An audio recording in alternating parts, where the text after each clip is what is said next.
The broadcast is now starting. All attendees are in listen-only mode. Good morning, everyone. Today is Thursday, August 14th, and thank you so much again for joining in to our weekly PPACA webinars. Again, I say this often, but it never ceases to amaze me that each week, week after week, we have things to discuss, and that just shows that this law is still unraveling, and we're just the victims of it, I suppose. But right into the agenda today, just to remind you, again, we are running our FFM certification support sessions.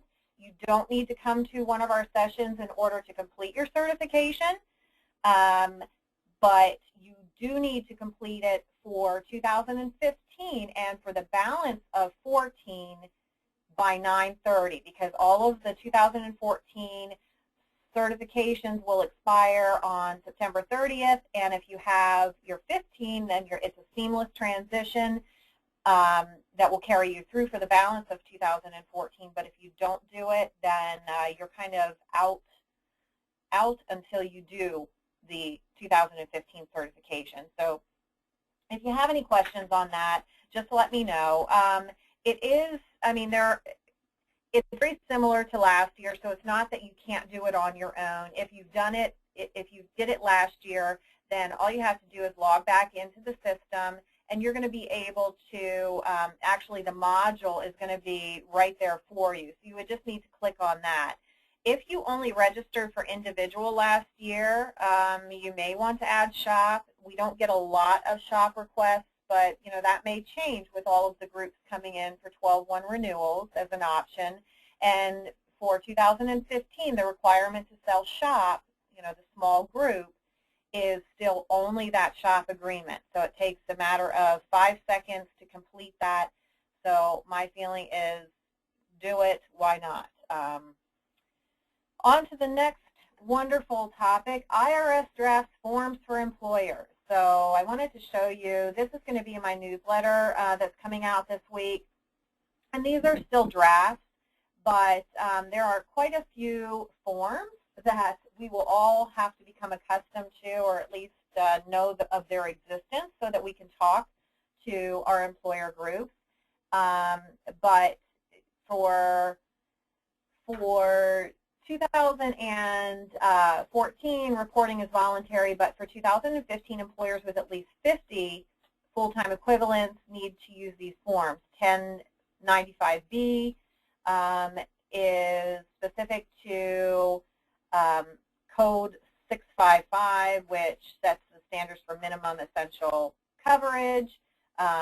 This is 1095C is employer-provided health offer and coverage. Forms 1094B, transmittal of health coverage, 1094C, transmittal of employer-provided health insurance coverage. So, if anybody was under the mistake that these were not, it was not a tax bill, tax law, then I guess we're all the wiser now, because certainly. Sorry, I'm just trying to do two things at once and evidently not succeeding. But, certainly with all of the new tax forms coming out, it is something that we have to be aware of, and it's definitely tied up to taxation for sure, if any of us had any doubts about that. The next topic is same-sex marriages. I did kind of talk about this briefly last week, and I still don't have tons of information on it, but for essentially, the law was passed or upheld May 20th. I talked to the FFM and asked how somebody that was in Pennsylvania that was married outside of Pennsylvania previously, how they treat this as a qualifying event in a special election period. And they told me, and I actually have the name written down, they told me that just go in, make your life change, and let them know it's a recent marriage. That's what they advised me to do. I don't know if any of your clientele falls within this category, but it might be something that you'll run across and that you'll have to know. Essentially, there's options It is being treated as a life event. So if you have any same-sex couples out there that are married, then or are getting married, then it follows the same parameters as you know, heterosexual marriage, if you will. And just so you know, too, that the qualifying event for same-sex marriages does not follow through on the group SHOP applications. I'm not sure why, but I'm just relaying that information that it's not specific to the SHOP coverage. Next bullet point, Health America One and Aetna, they just announced that for October, November, and December renewals, that they will be grandmothering these plans, which means that if you have a 10-1 Health America One or Aetna renewal, they will be given the option to keep their same plan. The caveat is that they can only keep it until 12/31.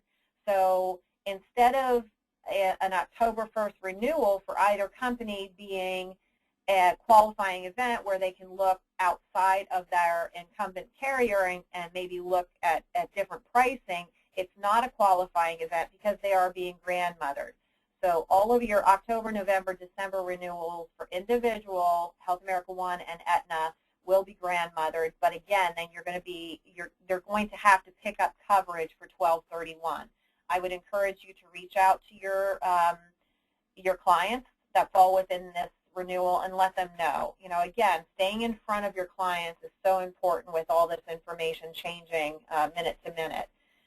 If you have questions on your current block, give your case manager a call. We're very proactive in getting the renewals out, but if you have questions, you know, again, certainly contact your case manager. The next bullet point that I added is specific to CHIP and Medicaid. You know, the transition, when somebody enrolls on the federally facilitated marketplace and they have a child up to age 19 and the parents are 317% of the federal poverty level or below, then those children up to 19 are automatically sectioned off, peeled off the parent's plan and either sent for CHIP or Medicaid determination. The problem is that there's so much backlog that it's not, I mean, there's no confirmation of coverage right away. And for Medicaid and CHIP, if they even look for short-term coverage or do a child-only coverage off exchange just to have that peace of mind that they are covered, then it kind of negates their ability to get CHIP or Medicaid. I have talked with the Pennsylvania Insurance Department, and they know about the backlog. They're, I mean, clearly trying to work through it, but at this point, you know, we're going to have to really be pretty proactive in trying to get the CHIP and the Medicaid applications through in a timely manner so that your clients, the parents of these children, can have assurance that they are covered. An option is to go directly to the PA site and talk or apply specifically for CHIP outside of the FFM.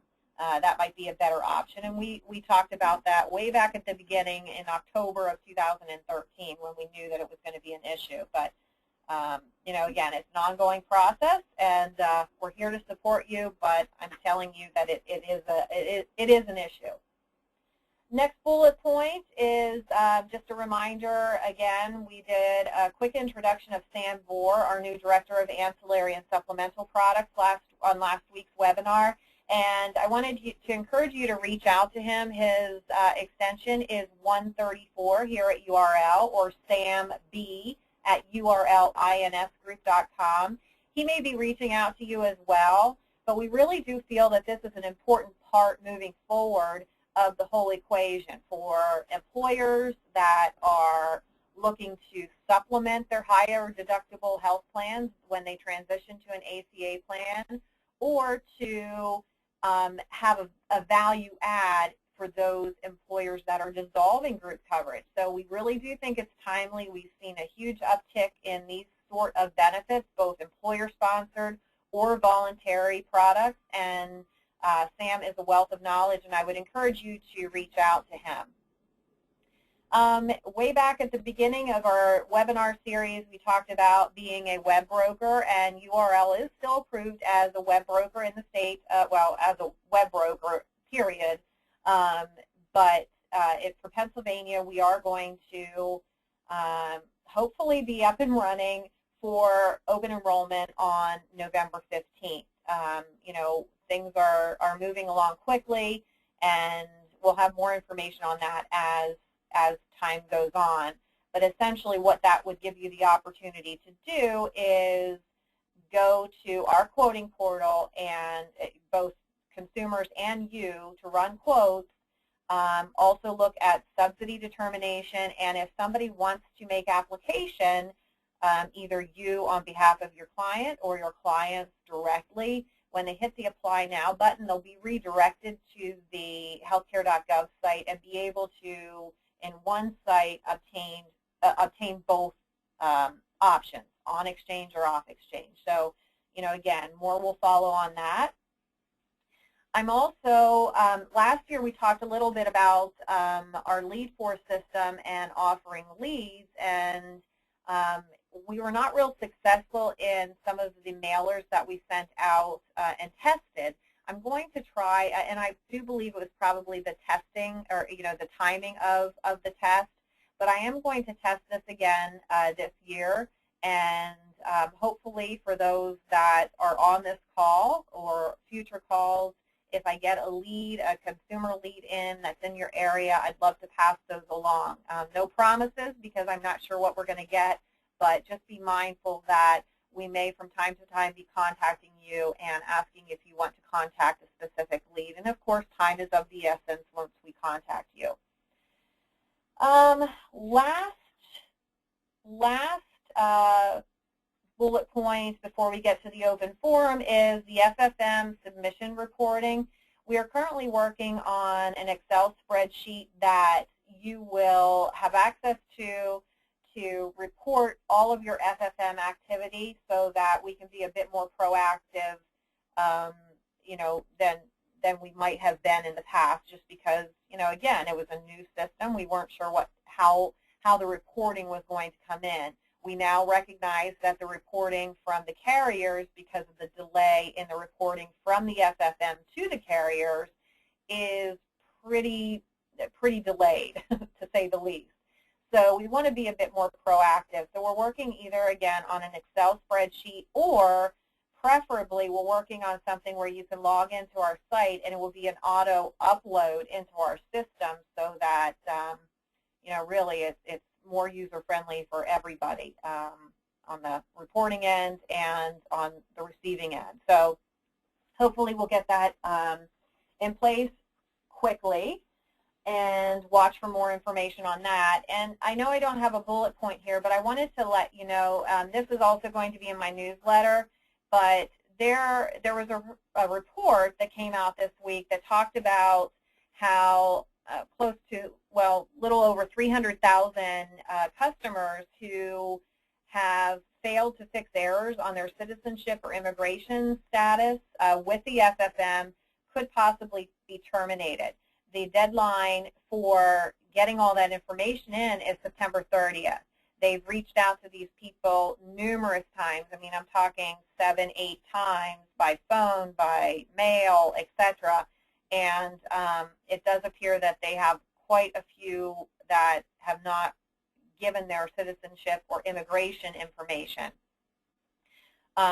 So, you know, that's one of the 8 million that submitted applications through the FFM that are questionable as far as citizenship and still outstanding, have still outstanding information. But there are another 3 million that are still dealing with problems related to residency, income, incarceration, Indian status, Social Security, and or eligibility for other federal programs. So they're going to work on the citizenship information first, but they are going to then start resolving these other 3 million with some of the, you know, more domestic, if you will, issues. But, you know, there's a huge issue. So I would encourage you, for those that wrote through the FFM this year, to just kind of stay on top of your clients if they need to submit information, and they all do. They all, in their subsidy determination, had information that was requested of them by a specific date. That has to be sent in, or they are going to be in jeopardy of losing their coverage, which nobody wants, obviously. So just a heads up on that, and go ahead and read that article that's going to be in my newsletter this week. That's pretty much it for this week. We're going to do an open forum again. So for those of you that are new to this format, if you want to type in a question, you can do that in the question button to the right of your screen in the control panel, or you can raise your hand if you have additional questions, and I can unmute you, and you can answer or ask your question live. So it does appear that I don't have any questions this week, and that's fine too. Just a quick reminder that we run these webinars every week, every Thursday at 9:30. So the next webinar is set for Thursday the 21st at 9:30, and hope you can join us. If not, please know that we're always open to questions. You can always give us a call or shoot us an email, and we're happy to help you with any of the bizarre situations that all of us encounter. So again, thank you so much for joining in. I appreciate your business and your partnership as always, and have a great week and a great weekend. Bye-bye.